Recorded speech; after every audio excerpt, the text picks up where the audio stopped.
road, so that when they are grading, they then have enough space through the corridor to make up the road. So yeah, technically that's what we are doing. We're setting up control, we're setting up benchmarks in the center line of the road. Okay. And then the other team, they're doing the topographic map of the road so that they pick up the main features like these telephone lines, the electricity poles. Yeah. Okay. Mina ngobekezela moyo ngisebenzela izwane ngikhangela community liaison officer. Thina sizwane kuyasijabulisa kakhulu ukuthi khona uqalela umsebenzi ngoba besikade sicabanga ukuthi ngokuhamba kwakhona bengani slow from the beginning, but khathesi ipace sikhuphukile, kuyanika ithemba ebantwini ngoba umgwaqo vele uhlupha abantu, so thina sizwane kuyasijabulisa kakhulu ukuthi senzele abantu umgwaqo. Okay, maybe in your engagements with members of the public so far, what are the sentiments? Ma sikhulumisana labantu, abantu khanya ngani bayakujabulela impela ukuthi umgwaqo ube khona ngoba ngaphandle komgwaqo impilo kayikho.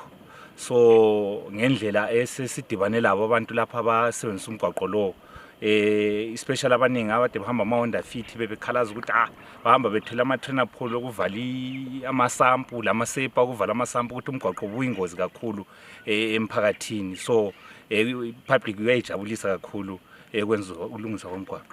Okay. Oh, this is important. Like I said, it's called control. So this is where the road passes by. We just can't peek and say the road is going to go just grading by. So this is like a blueprint, I would say, a campus that the engineers will be using to see where they're going to be how they're going to be designing the road and where. And how long are you going to be undertaking this exercise? For we are hoping to do this in 3 weeks or a month's time. Okay. Yeah.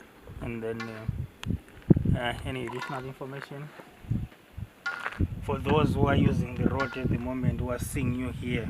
What is the message to them? Oh, the message is the making of the old Gwanda road has begun. These are the first stages of it, and yeah, once we're here and we're done, then they can come and continue with the designing, and yeah, everything gets on track.